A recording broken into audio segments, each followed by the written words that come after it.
내 성경 말씀은 에베소서 4장 1절에서 10절 말씀 보죠. 교독하겠습니다.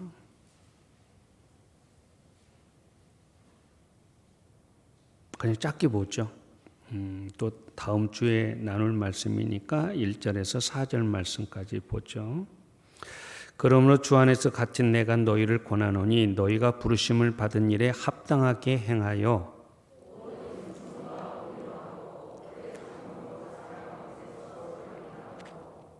평안에 매는 줄로 성령이 하나 되게 하신 것을 힘써 지키라.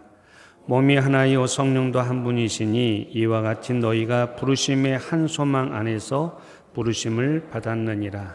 아멘.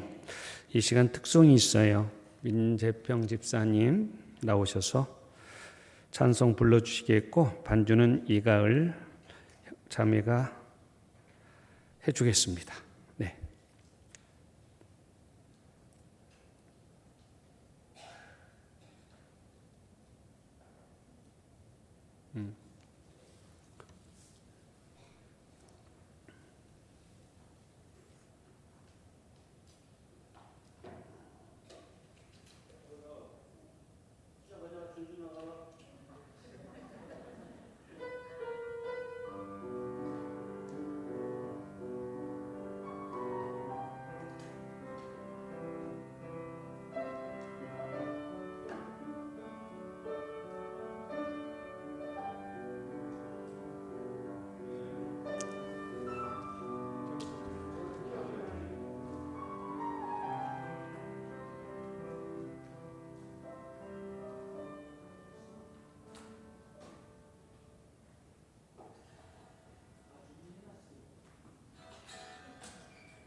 제가 지역의 길목에 있을 때 어떻게 우리 목사님이 저를 찾아와서 생명의 길로 인도해 주셨습니다.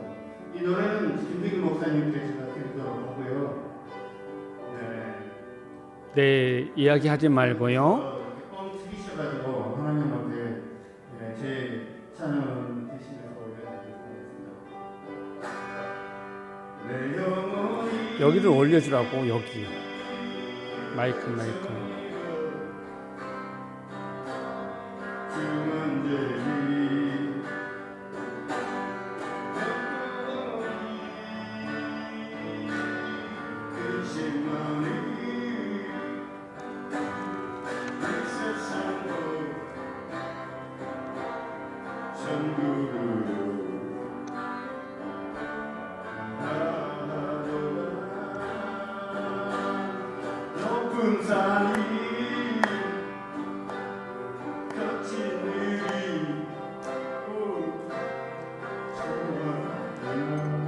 궁궐이나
아멘.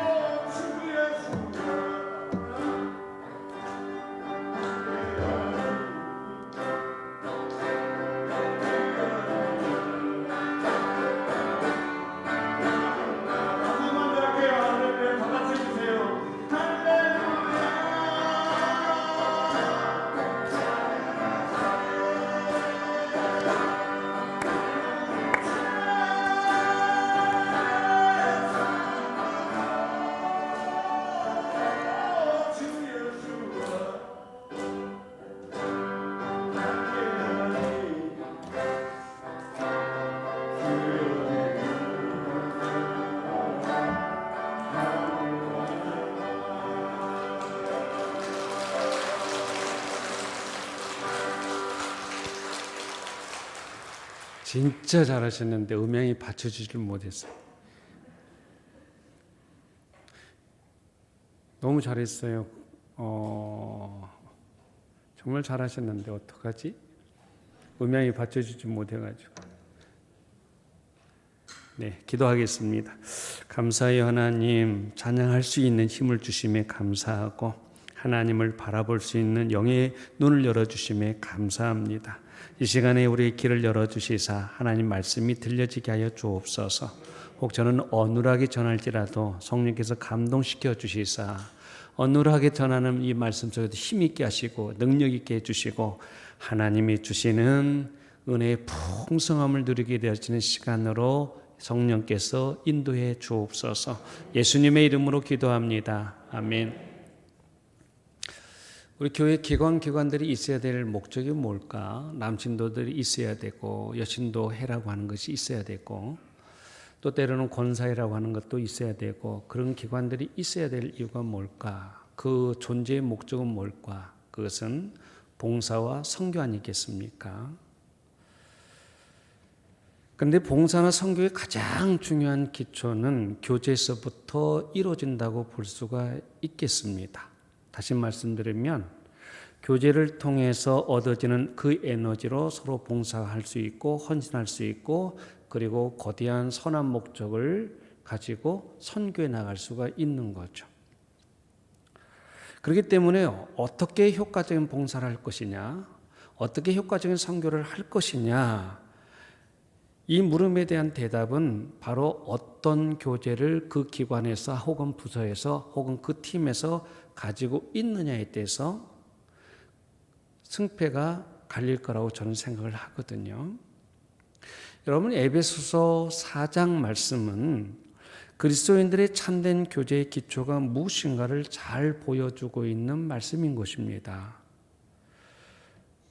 좀 풀어드린다면 1절과 2절은 교제의 덕목을 이야기하고 있습니다. 즉 하나님의 마음에 드는 진정한 성도들의 교제를 하기 위해서는 우리가 어떤 인격적인 덕목을 가지고 해야 될 것인지 말씀해 주고 있고 또 3절은 성도의 교제에 대한 중요한 책임을 강조해 주고 있는 말씀인 것이고 그리고 4절부터 6절은 성도가 교제할 수 있는 그 중요한 근거는 무엇인가에 대해서 말씀해 주고 있는 겁니다. 그리고 7절에서 11절 말씀은 받은 바 은사가 내게 있지 않겠습니까? 그 받은 바 은사를 통한 성도의 교제의 독특성에 대해서 말씀해 주고 있고 또 12절에서 16절 말씀은 우리는 이 성도의 교제를 통해서 무엇을 기대하는 것이 좋은가? 즉 성도의 교제하는 궁극적인 목적에 대해서 말씀해 주고 있습니다. 오늘은 그 첫 번째 성도의 교제의 덕목, 갖추고 있어야 될 그 덕목에 대해서 먼저 말씀을 쫓아 배워보도록 하죠. 여러분 1절 말씀을 다 같이 읽어볼까요? 1절입니다. 4장 1절 시작. 그러므로 주 안에서 갇힌 내가 너희를 권하노니 너희가 부르심을 받은 일에 합당하게 행하여 부르심을 받은 일에 합당하게 행하라 그렇죠. 여러분 이 말씀을 이해하려면 우리가 이미 배운 바가 있는 3장 말씀을 다시 기억해야 돼요. 아니요. 그 전의 말씀부터 다시 기억해야 돼요. 그리스도 안에서 유대인, 이방인들 어때요?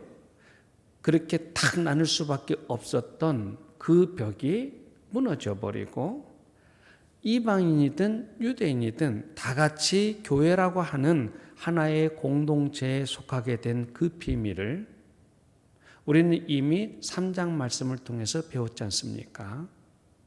이제 예수님께서는 하나님께서는 교회에 속하게 된 사람들에게 주님의 그 부르심에 합당하게 살아가는 교제의 삶을 무엇보다도 먼저 부탁하고 있는 겁니다.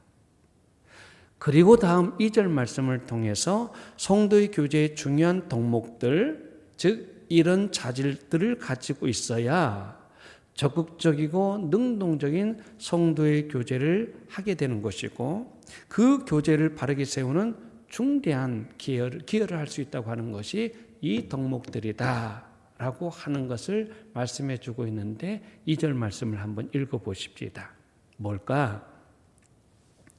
여기 중요한 인격적인 덕목 4가지가 나오죠. 2절 말씀 시작.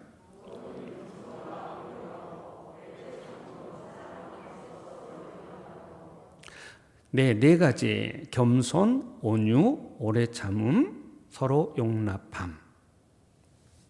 저는 어느 남신도회를 봅니다. 그리스도 예수 안에서 아름다운 교제를 나누던 성도들의 사귐이 어느 날 갑자기 깨져버렸습니다. 왜 깨졌겠습니까?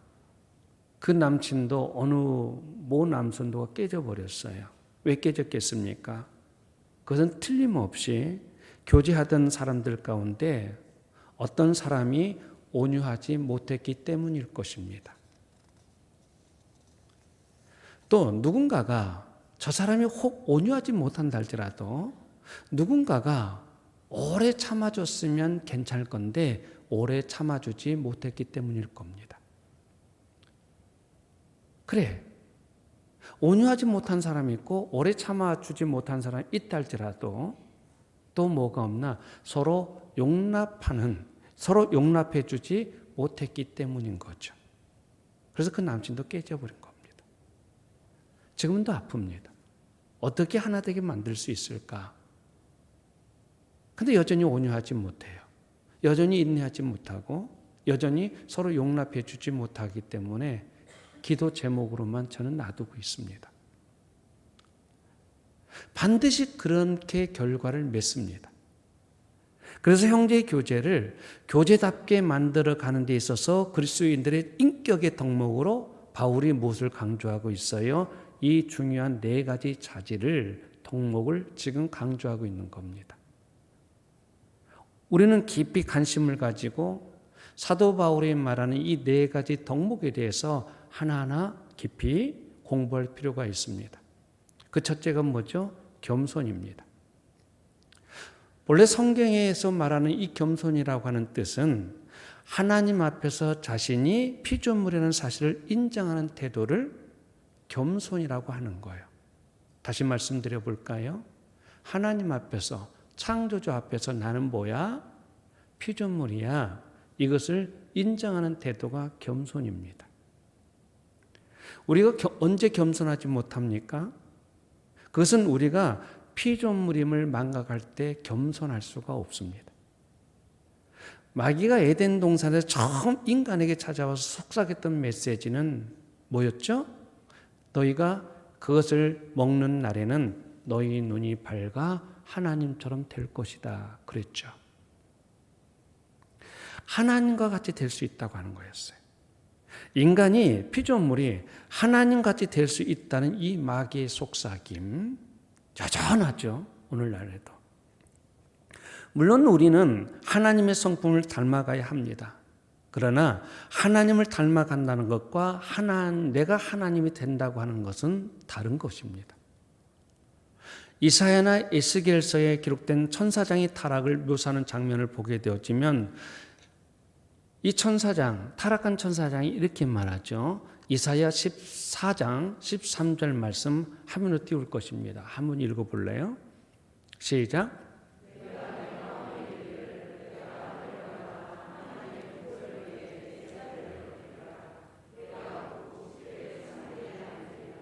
내가 내 마음에 이르기를 사단이 자기 마음에게 이르는 거예요. 뭐라고 이래요? 내가 하늘에 올라가 하나님의 묵별 위에 내 자리를 높이리라 그랬잖아요. 14절 말씀 볼까요? 시작.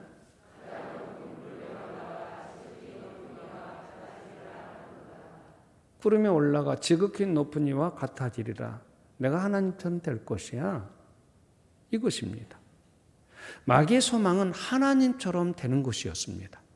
그러다가 하나님의 저주를 받아 음부에 떨어진 이 마귀는 인간의 마음속에 늘 속삭여 주죠.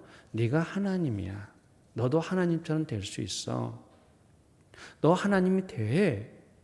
이런 메시지를 계속 지금도 우리에게 속삭여 주지 않습니까? 무슨 소리예요? 네가 있고 모든 것이 있지 않겠느냐. 너 없는데 모든 것이 있을 수 있겠어? 너 있음으로 말미암아 모든 것이 있게 되는 거야. 네가 주인이야. 네가 인생의 주인이고 너로 말미암아 모든 것이 있게 되어졌어. 여러분, 이것이 더 구체적으로 하면 천상천하 유아 독존이 있지 않습니까? 이 마귀의 음성을 듣고 어느 날 호련히 우리는 내가 하나님과 같이 되고 싶다는 망상을 갖기 시작하는 겁니다. 어떻게 그런 생각을 제가 감히 품겠습니다라고 대답할지 모르겠습니다만, 그러나 행동을 보면 자기 의견이 절대적으로 옳다고 고집하는 때가 있습니다. 그것이 뭐죠? 하나님이 아닌 이상 언제나 내 의견이 절대적으로 옳을 수는 없잖아요. 하나님만은 절대적으로 옳지 않습니까? 이런 불필요한 고집 속에서 자기를 드러내고 있는 그 순간 속에서 우리는 종종 우리가 하나님이 되어져 있다고 하는 모습을 봐야 되는데 그것조차도 못 보고 있죠.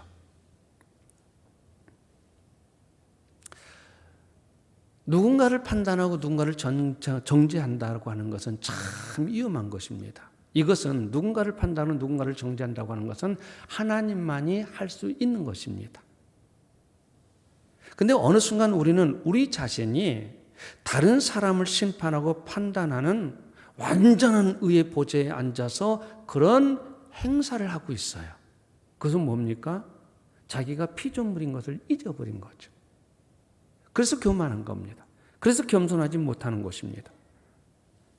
여러분들이 부인하겠지만 아니요, 내가 하나님의 자리에 앉아 있는 모습을 보고 있어야 됩니다. 내가 누구를 판단하고 판단한 것에 대해서 누구를 정죄한다? 이건 정말 위험합니다. 뒤집어서 말씀드리면 정말 하나님의 은혜를 아는 자 겸손할 것이고, 겸손한 자는 정말 사람 판단하는 것을 유보합니다. 유보되었기 때문에 정죄가 나올 수 있겠습니까? 정죄 못 나오죠. 그리고 무엇보다 내가 죄인인데, 여러분, 그런 의미에서 하나님의 눈을 통해서 나 자신이 어떤 사람인가를 볼 수 있어야 됩니다. 이게 굉장히 중요한 이야기인데, 성경에 나오는 모든 선진들은 영광스러운 하나님을 발견하게 되는 순간 동시에 자신을 발견하지 않아요? 우리는 하나님을 볼 때까지는 우리 자신을 알지 못합니다. 이게 실상입니다. 그런데 성경에 나타난 모든 우리 믿음의 선진들을 보게 되어지면 전능하시고 거룩하신 하나님을 보는 순간 애 없이 외치는 고백은 주여 내가 죄인입니다 라고 하는 고백을 해요. 여러분, 이사야 6장 말씀을 보면 우시야 왕이 죽었습니다. 그 애통함에 이사야 선지자가 성전에 올라가 기도하죠. 그런데 그 성전에서 보았던 것이 무엇이었습니까?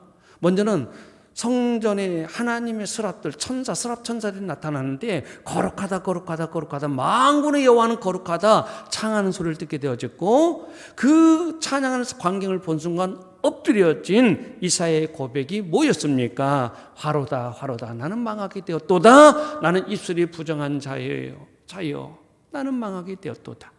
내가 죄인이라고 하는 거죠. 이 죄인이 하나님을 뵙게 되었으니 나는 망하게 되었다고 그 고백하지 않습니까?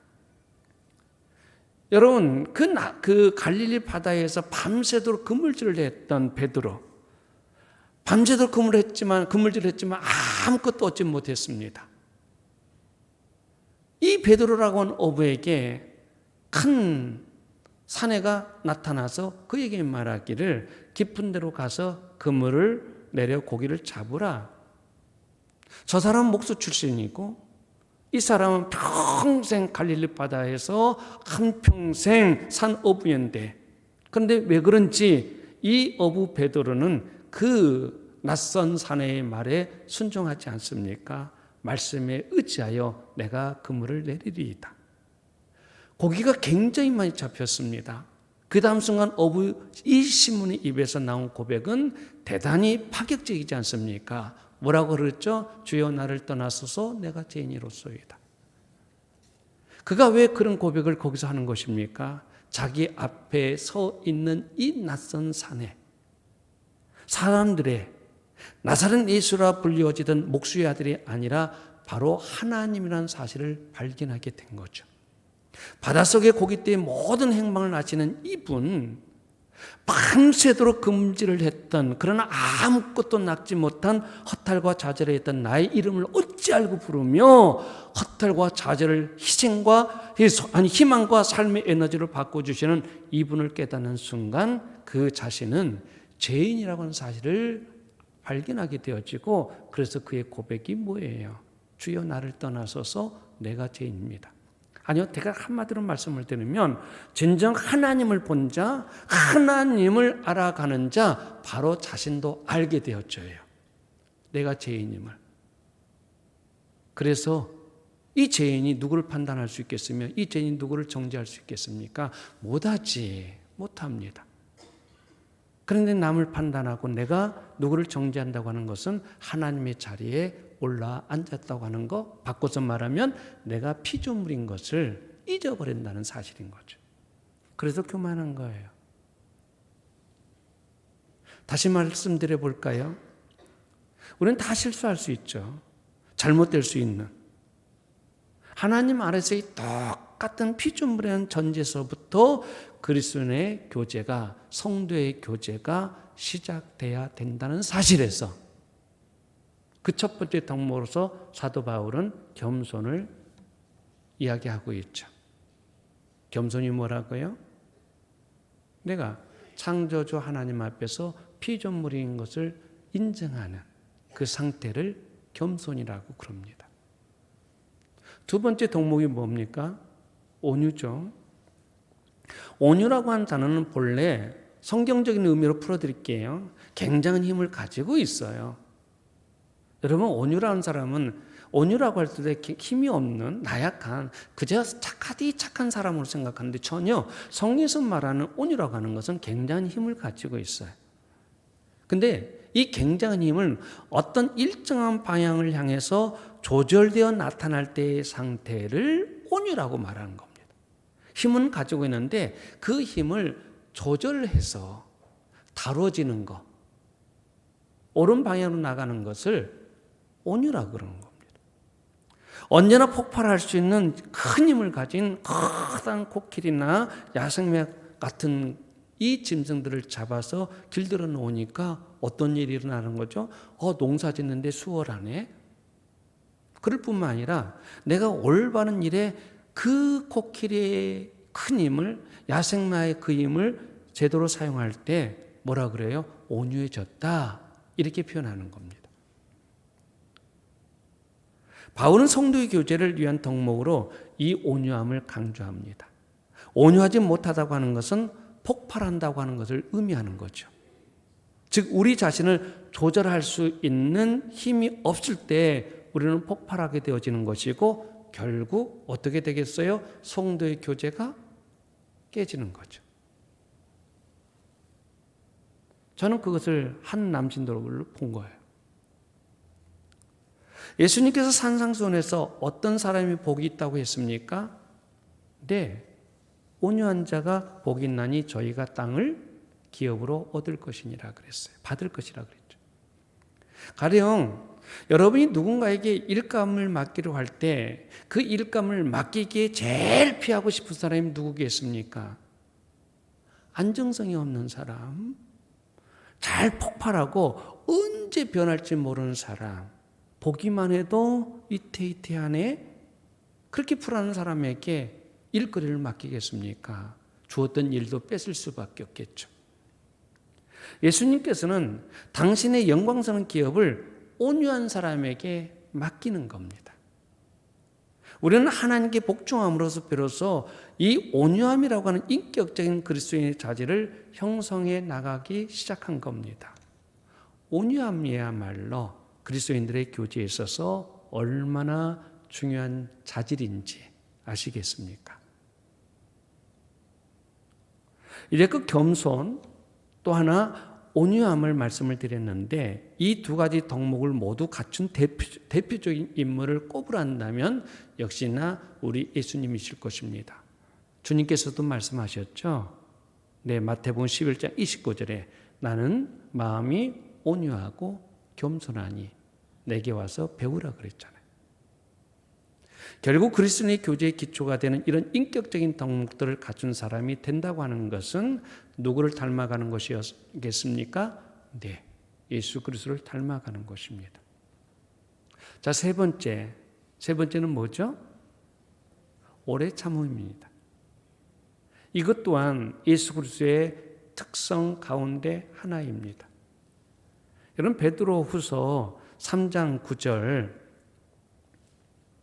말씀 볼까요? 시작.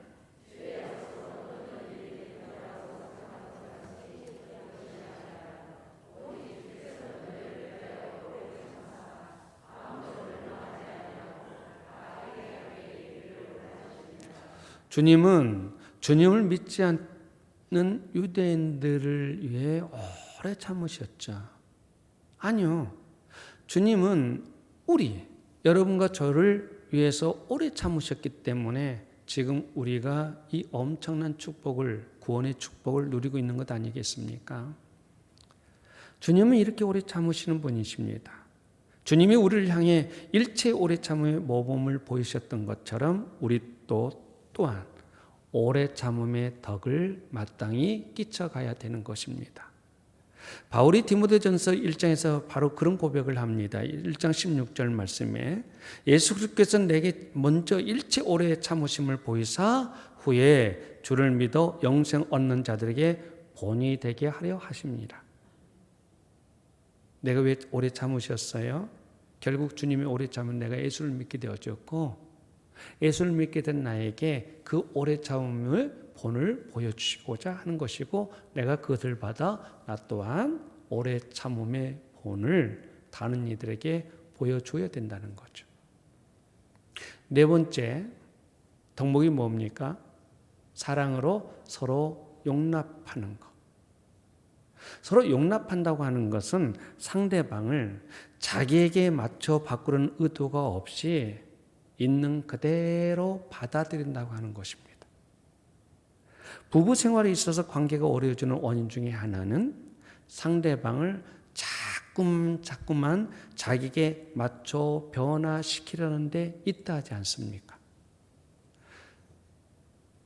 저희가 좀 이렇게 했으면 좋겠는데 혹은 내 아내가 이 점만 고쳐준다면 얼마나 좋을까?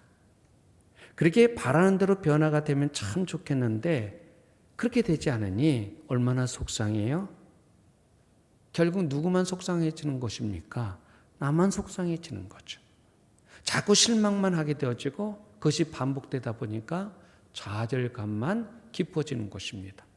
결국 거기서 상대방, 아니 내 아내와 혹은 내 남편과 거리감은 멀어져 가는 거고. 사도 바울은 로마서 15장 7절에서 이런 이야기를 했습니다. 읽어볼까요? 없나요? 제가 읽어드릴게. 15장 7절. 그리스도께서 우리를 받아 하나님께서 영광을 돌리신 것 같이 너희도 서로 받으라. 그리스도께서 나를 받아 하나님께 영광을 돌리신 것 같이 너희도 서로 받으라는 거예요. 그렇지. 예수님이 나를 받아주셨으므로. 그런데 이게 우리 예수님이 나를 받아주심으로 아버지 하나님께 영광 돌리는 거. 그러듯이 내가 여러분을 받아 있는 그대로 받아, 이게 받아 성도의 교제를 나누는 것이 곧 아버지께 영광을 돌리는 것이라고 하는 겁니다. 서로를 받아들이라고 하는 거죠. 받아들인다고 하는 것은 그 사람이 있는 모습 그대로를 수용한다고 하는 말씀 아니겠습니까? 예수님께서는 탕자의 비유 말씀을 통해서 집을 떠난 이 탕자에게 네 행동을 다 고치고 떳떳해지거들랑 내게로 돌아와라, 이렇게 말씀하신 것이 아니죠. 탕자 아들이 그 추한 모습 그대로 돌아왔는데 그 모습 그대로 받아들이지 않습니까? 여러분, 전도할 때 보게 되었지만 이쪽에서 예수 믿으라고 말하면 꼭 이런 말을 하는 사람이 있어요. 제가 이러이러한 사람인데 이러이러한 것을 다 고치게 되어지면 제가 교회에 나가겠습니다. 그랬죠. 제가 술을 먹고 있는 사람인데 술 끊어버리고 나가겠습니다. 혹은 담배를 끊어버리고 나가겠습니다. 이렇게 말하는 사람들 있죠. 그 사람이 고친다고 말한 그것은 평생 고치지 못할 것입니다. 그러니 평생 예수 믿겠다는 말이겠습니까? 아니겠죠.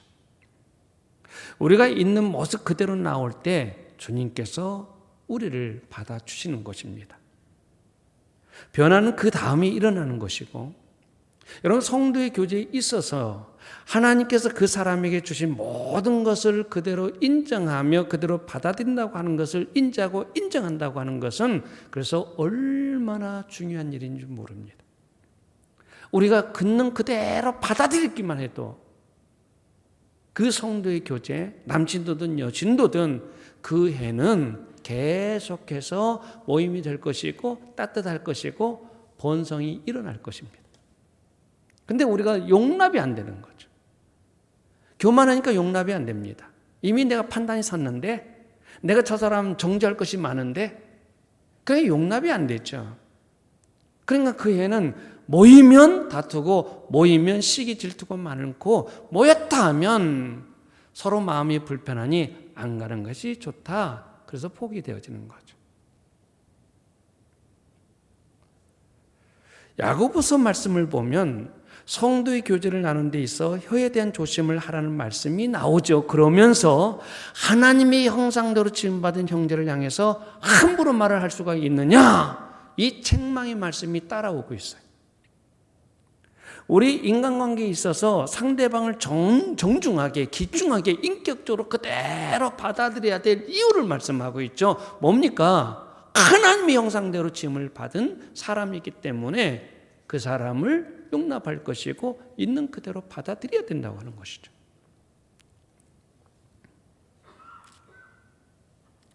우리가 서로 용납한다고 하는 것은 좋은 것, 나쁜 것, 있는 모습 그대로 그 사람의 인격을 인정하고 받아들인다고 하는 것입니다. 그렇게 해 주시기를 부탁을 드립니다. 자, 겸손. 두 번째, 온유. 세 번째, 오래 참음. 네 번째, 서로 용납한, 사랑으로 서로 용납해드는 것, 있는 그대로 받아들이는 것. 이런 것들이 그리스도인의 교제가 출발하는 인격적인 덕목들입니다. 이것을 강조한 다음에 바울은 이제 이 교제의 중요한 책임을 강조해 하는데 3절 말씀 볼까요? 줄을 쳐 보면서 읽어보십시다. 시작.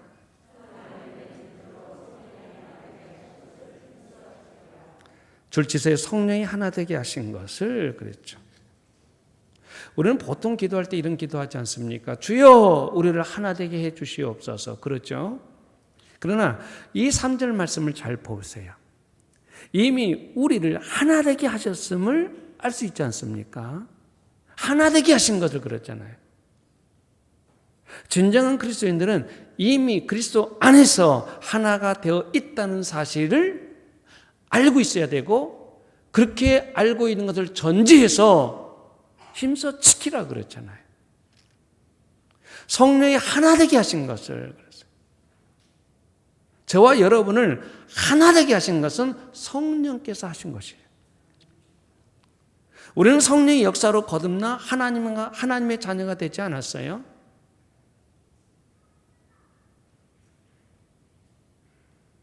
성령으로 아니하고서는 예수를 주라고 시인할 수가 없다 그랬죠. 자, 예수가 나의 구주가 되십니다 라고 시인하게 되어지면 내가 하나님의 자녀가 되는 것인데, 근데 나는 예수를 믿습니다, 예수가 나의 구주가 되십니다 라고 하면 하나님의 자녀가 되어지는데, 이 믿음이 내게 있느냐? 없죠. 그래서 성령께서 그 믿음까지도 내게 선물 주셔서 예수를 믿게 하셔서 예수가 나의 구주가 되신다고 하는 것을 고백토록 하고 고백했더니 내가 하나님의 자녀가 되는 거죠. 그래서 성령이 하신 것이죠. 내가 하나님의 자녀 됐다고 하는 이야기는 너 또한 예수 믿어서 자녀가 되었으니 우리는 하나가 된 거 아니겠습니까? 그래서 성령으로 하나 되게 하신 것을 심소 지키라고 하는 거죠. 바울은 바로 그런 전제하에서 하나님은 이미 우리를 그런 의미에서 하나 되게 하셨는데 제발 하나 되게 하신 것을 깨지 말라, 이것을 힘써 지키라 이거예요. 우리는 이미 하나입니다. 그러니까 하나 되게 하소서라고 하는 기도보다도 우리로 이미 하나 되게 하신 것을 힘써 지키는 우리에게 하여 주옵소서, 이렇게 기도해야 맞은 겁니다. 우리에게는 이 하나 되게 하신 것을 힘써 지켜야 될 책임이 있다. 들려지시는 겁니까? 들려지기를 바랍니다. 성도의 교제가 깨지고 하나님의 가족이 분열되는 것은 전혀 하나님의 뜻 아닙니다. 만약 분열과 시기와 갈등이 일어난다면 그것은 여러분들 안에 있는 사단의 역사인 줄 아시면 됩니다. 거기에 따를 필요가 없겠죠. 그렇다면 성령 우리로 하나 된 그것을 힘써 지키라고 부탁합니다. 여기에 우리의 교제의 책임이 있는 겁니다.